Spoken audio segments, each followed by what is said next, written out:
everyone. Welcome back to Amanda TV.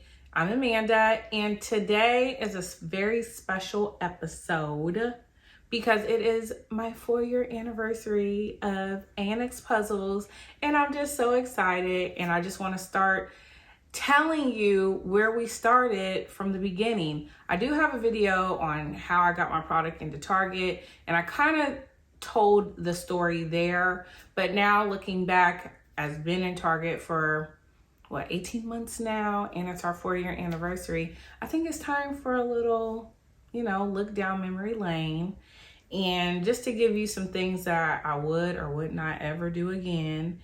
And so come on, watch the video, go on this journey with me. I'm so excited. For those of you who do not know, AnxPuzzles was created for my twins, Adric and Zola. And while I was pregnant, I was building the baby registry, and I could not find anything that represented like Black kids or any diverse puzzles, games, whatever, when I was making the baby registry. It was like very disappointing. And I'm like, can I have something that my kids can look at that looks like them? So children need to see themselves positively represented in media. And so that idea really came to my head quickly. And I was like, all right, I grew up doing puzzles with my family. We played board games, had game nights, stuff like that. I need to create something. And this idea would just not let me go. Like, I would have dreams about it. I would be thinking about it while I was at work. And I'm just like, why is this puzzle thing just keep coming up? So that was when I was about 6 months pregnant. So when I was 7 months on the day, 30 weeks exactly, I ended up going into early labor and having an emergency C-section and giving birth to Adric and Zola. So they were about 3 pounds each. I want to say Adric was like 3.7 pounds. Zola was like 3.2 pounds. And so we had to wait until they were at least 5 pounds to take them home. So we ended up spending about 43 days in the NICU, which was grueling. I would never want anyone to go through that. It is grueling. I don't care if your child has to go into the NICU for 2 hours. It is just the most uncomfortable feeling ever because you don't have any control over the situation. Like, I remember the times in the NICU, I would tell the nurse manager, I'm just going to take them home. Like, I'm just going to do an early dismissal. And they're like, you can't do that. And I'm like, why? They were like, the insurance will not cover it if you leave without a proper form. I was like, and that insurance bill was out of this world because obviously we were in the NICU for 43 days. I gave birth, blah, blah, blah, blah, blah. Boring stuff. But while we were in the NICU, I was sitting in a chair, like a rocking chair, and I had an incubator on each side. So a baby on each side.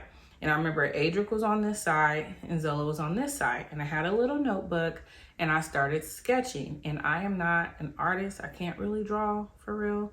And so I just started sketching and just kind of writing stories as I would look over at my babies. And I'm just like, okay, this is for you. And the ideas just started to come alive. I was contacting people I used to work with that made websites, graphic design, all that type of stuff. And before you know it, we came home from the hospital, from the NICU, and I already had a prototype at home. And I'll insert a picture of the prototype. And so the hardest part was really finding a manufacturer that would not be eating up the entire cost of what I wanted to sell the puzzle for. And that is really, really difficult to do, to find a manufacturer with fair prices. And so once I got the prototype, I had ordered, I think, 150, 200 puzzles. And at first we started off with a story card that would be attached to the puzzle. And now when I think back, that wasn't sustainable. That really wasn't sustainable. You could lose the story card. You don't even know what the puzzle's about. So now we have the story printed on the box, but let me not move ahead. So anywho, So February 2019 comes and we are launching into doing a soft launch at my hairstylist BB salon. She has a beautiful salon. A lot of people can fit in there. I think I invited like maybe 30 people, and I think quite a bit of that 30 showed up, and I made like $1,700. And I was like, okay, I could do this. Like, all right. We did pop-ups, sold the puzzles into schools and libraries, so a lot of children would be more exposed to what we had to offer. And so that entire year was like really great for business. I was doing really, really well. I started to see like big checks of people buying in bulk, and I was like, this is the way to go. And I was also selling on my own website, and you know, those orders would come in and stuff, but the wholesale bulk orders, I was like, oh, this is how I want to run my business, you know? So I ended up becoming a single mother of April of 2019. And so now I'm taking care of 2 little infants by myself with the help of my mom. And I'm still running this puzzle company. Like, I'm still like pushing forward, moving ahead. Like, nothing's going to stop me from doing this. Like, I probably should have had a better marketing and content scheduling plan, but I was still learning and still going through all of my personal stuff while trying to run a business. So it was a lot. And I was working full time and breastfeeding. It was a lot. Okay. So I want to say that December, I had a great idea of doing like Christmas boxes and stuff. So we did our first Christmas boxes. I thought they were so cute. And then January comes. I walk into Target one day and I saw that they had this huge like Black History Month display. I had never seen that. And normally at that time I was just doing pickup for things that I needed because I had 2 small babies and I wasn't taking them in the stores and stuff because it was just too, what do they call them? Oh my gosh. Car seats. Oh my gosh. I'm like having a brain fart. Like, I didn't do this forever. I had 2 car seats. I wasn't taking them inside like that. So I ended up, I can't remember where the twins were. Maybe they were at daycare with my mom. But I went into the store and I saw the Black History Month display. And I was like, oh no, I need to be in Target. I went home that night, got on LinkedIn, and I was searching for somebody who was connected to this Black History Month display. I ended up finding the guy, and I'll ask him if he wants his name shared. I'm not sure, but I found his Instagram and I was like DMing him like, hey, you know, the display you did was amazing. How can I be a part of that? So he told me to contact the supplier diversity person for Target. And so I sent her a cold email message on LinkedIn. And I was like, hey, I would really like to talk about my puzzle company with you. She responded. We set up a phone call. She was like, can you meet at like 11? And I was like, sure. So I remember I called my cousin. I was like, oh my gosh, like they want to talk to me because I emailed her like, this is huge. Just pray for me that, you know, they see value in my company, blah, blah, blah, blah, blah. Mind you, I'm at work. So I had to like sneak into the hallway and I'm talking to this lady and I'm like, yeah, this is my puzzle company. This is our mission, blah, blah, blah, blah, blah. Here's our website, do. And at that time we had the tray puzzles that were just long and flat. And I'll insert a picture here that had the story printed on the backside. And so she was like, the only thing that I find issue with is the price. So at this point we were selling the puzzles for like $18.50.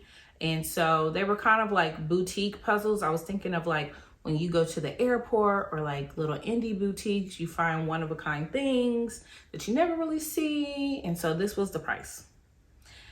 That was just the mindset at the time. And because I was trying to cover the cost of shipping and the creation of the puzzles, because at that time they were getting made in Russia.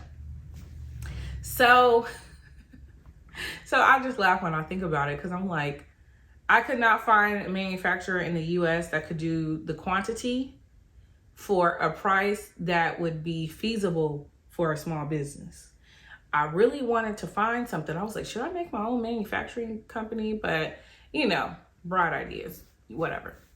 So I get off the phone with her. She told me to adjust the price. Well, she didn't tell me. She just made a suggestion. That night, I just adjusted the price. And I think I dropped it to like $15 or $12.50. And we were still doing like vending events and stuff, and still making connections with different businesses so we could get our puzzles into more museums and stuff.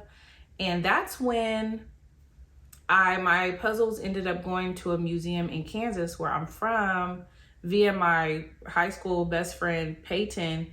And we went to Kansas that Thanksgiving, and I actually got to see my puzzles in the museum. I was like, oh, this is like fire. I was like, this, I like this. So it was just an amazing experience, just having those things in the libraries, in the schools. I was like, oh, this is so cool, seeing your product and other people enjoying it. It was wonderful. So then the pandemic hits, because now it's 2020. The pandemic hits, and I'm like, okay, so we're working from home like everybody else in the world, and the puzzles are like really selling. And I'm like, okay, people are at home with their kids. They need their kids to do something outside of just on their iPads or tablets and watching TV. So the puzzles are boom. Fast forward to October of 2020. That's when the supplier diversity person from Target called me back.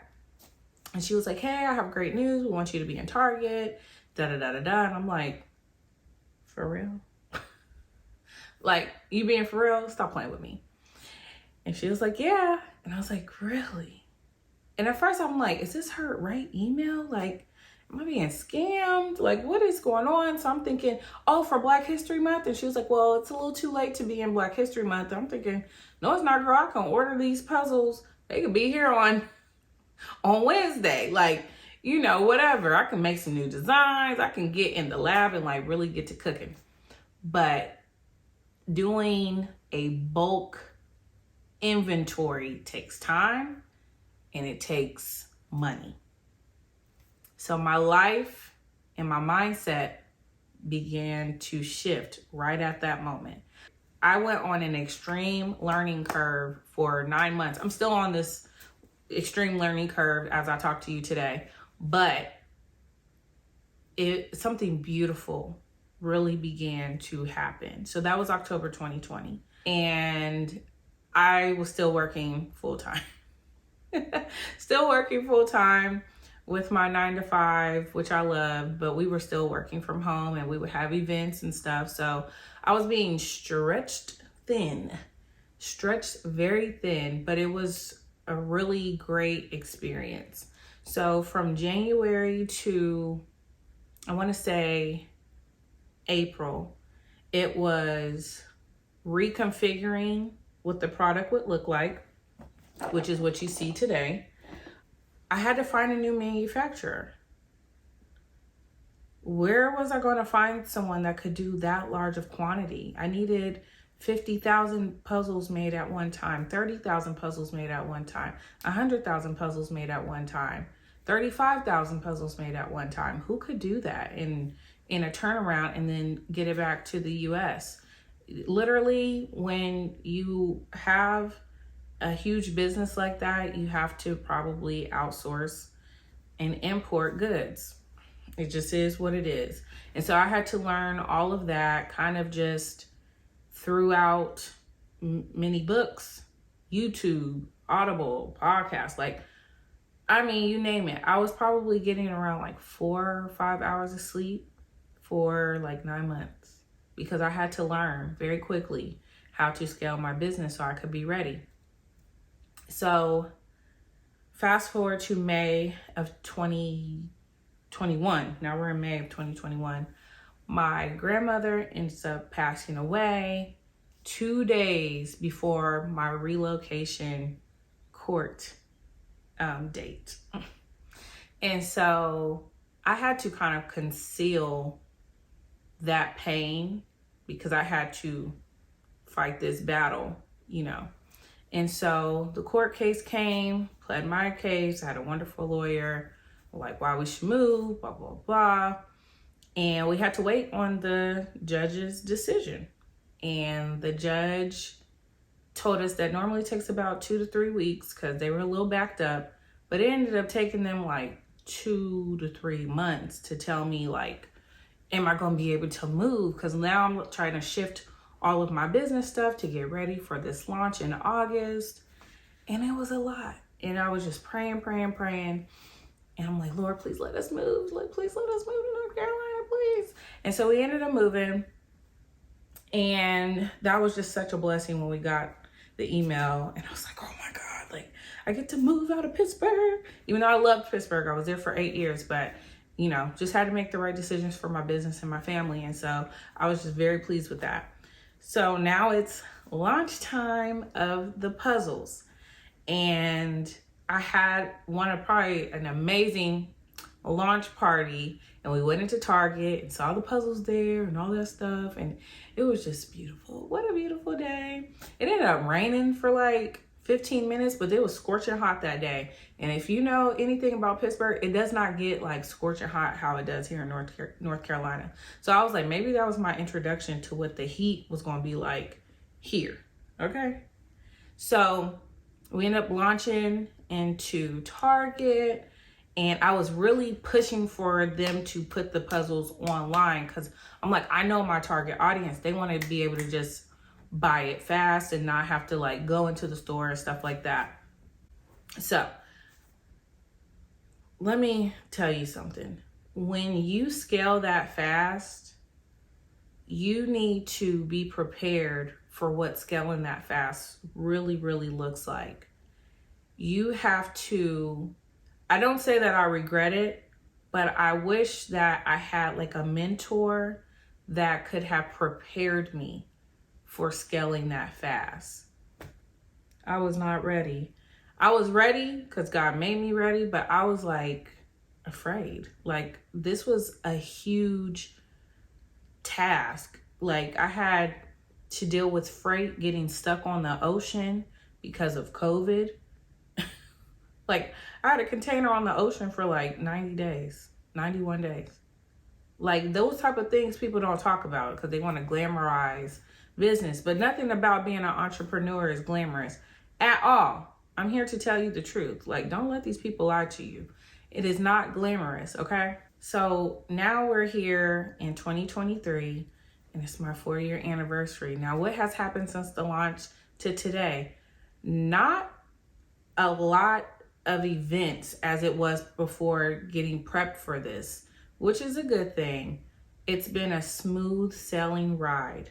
It has been a true blessing and an honor to be able to create something that has had such a positive impact on the nation. I was the first Black woman to launch a puzzle company in Target. I didn't even realize that little fun fact until it was like 2 weeks before we launched. I was like, oh, like I made history. Being the first of anything in this day and age is crazy to me. But I could not be more grateful that God chose me to carry on this vision, and the best is yet to come.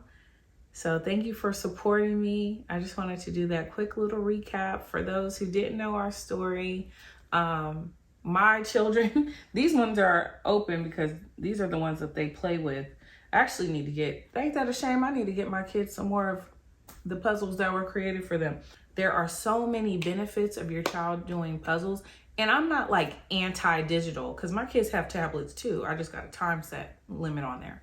But it is so good for them to have these puzzles.